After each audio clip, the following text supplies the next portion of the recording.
Welcome to In the Zone on Full Court Press. Me and Fatmi are back once again. This week's In the Zone is a very special edition. We don't just have one player, we have two players that are in the zone. And no, it's not a cop-out. It's not because we couldn't decide between these two players. It's because these two players have been complimenting each other the entire week. So, without further ado, our two players for In the Zone are Domantas Sabonis and De'Aaron Fox. The Sacramento Kings have gone, 4-0 this past week? 4-0. 4-0, perfection. While De'Aaron Fox and Sabonis have been just going absolutely off. De'Aaron Fox had a 40-point game this week. Let's look at those stats real quick. How are they doing this week? De'Aaron Fox is averaging 32.3 points per game, 4.8 rebounds per game, 6.3 assists per game, making 4 threes a game, which is a lot for Fox. He's not really known as a three-point shooter. And he's shooting 52% from the field and 43% from three. So he's kind of just lights out from everywhere, doing a little bit of everything, just absolutely tearing it on the offensive end.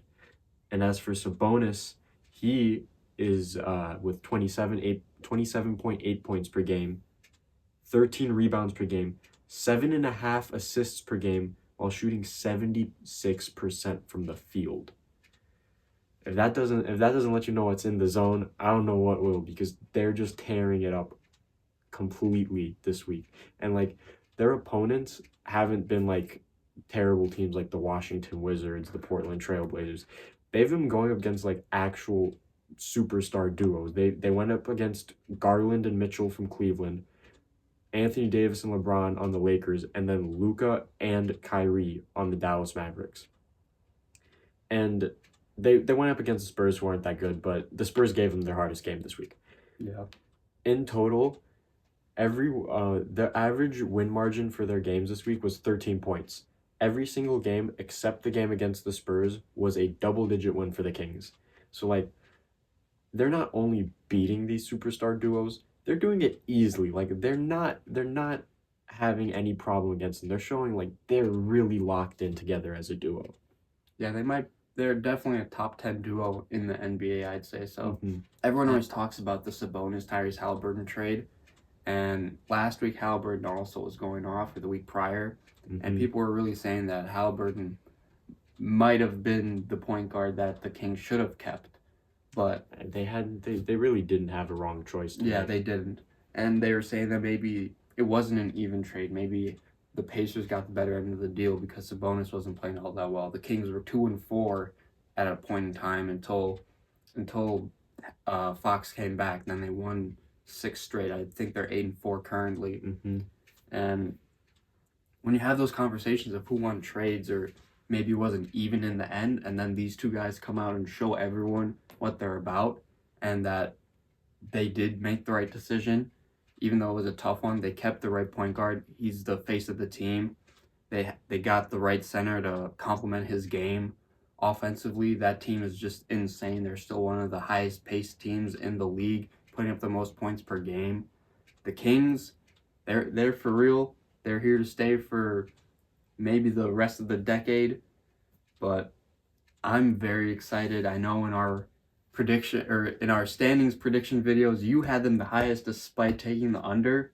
Yeah, bold And decisions. It was a bold decision, but the Kings are looking great. I don't think none of us expect them to do very poorly this season. Definitely not. The under might suggest that a little bit just because It was more so just like how competitive the West was looking. Yeah. And it's looking competitive. that's true. But the Kings, when it comes to Sabonis and Fox, they're running the entire offense. The offense goes through them. That's why when Fox did go down with an injury, the Kings lost like 3 in a row. That offense wasn't looking all that great. Even though Sabonis was still there, you still need Fox to really run things. Plus, he's one of their better defenders as well. Yeah, and he can play both sides of the ball. And speaking of when Fox is playing, the Kings are 5-1 when he plays. They have the number one offense, they have the most points scored per game when he plays, second in assists per game when he plays, and they're also second in threes made per game when he plays. So their offense is just like a tier above what it Everyone is else. what it is when he's not playing. Yeah, I wouldn't say everyone else because Indiana's offense is also like right there with them. that's But true. when he like compared to when he isn't playing to when he is, like their offense is just levels above it, and it just goes to show Fox's impact on the team. And then like when you actually look at their offense, like it's not just constantly Fox and Sabonis just going into a pick and roll or something like that. Like yes, they work amazing in the pick and roll together, but you're gonna have it like Fox is gonna ISO sometimes. He'll come off a handoff from Sabonis and be able to pick it up downhill to the rim, maybe pull up for a mid range. Or you're gonna have Sabonis running handoffs, dribble handoffs, pick and rolls with other guards on their team, and then just the amount of attention that Fox and Sabonis together are going to require from a defense allows them to have like someone like Keegan Murray, Harrison Barnes, Malik Monk, someone like that on the perimeter open for a catch and shoot three. And that's why their offense works so well together, because Sabonis and Fox are such huge threats on offense that you can't just have them be like one on one. You have to put a lot of attention to them, and then that just frees up everyone else. Yeah, There's a reason why there's so many assists, so many threes made per game when they're playing. And then they just have such a complex and cohesive offense as a team. It just works so well together. Seeing Sabonis be having the ball in his hands, be like an actual initiator in the offense, and then also having Fox do that at different points in the game. yeah, that pick and roll is dangerous. I think both of them could make the All-Star game this year, and both of them can be All NBA this year. Yeah, Fox isn't an all-star. That's insane. Yeah, this is the year where the Kings put the league on notice last year. This year they officially get on the map Yeah, as a serious team in the West. and there's been reports saying they're going to be active in the trade deadline. Man, we're not even at the trade deadline and they're already being active. I mean, they're we're being active. we're only a few weeks into the NBA season, but they're making moves. They want to contend. Last year I thought that they were going to move past the first round. This year I definitely think they're going to move past the first round of the playoffs. So I'm very excited. These guys have been in the zone. Hopefully it continues for the rest of the season. Hopefully they don't fall to the in the zone curse. Yes, the in the zone curse. Bam Adebayo is the only one to break that so far. Yep. But shout out to Bam. Shout out to De'Aaron Fox and Sabonis for being zoned in this week.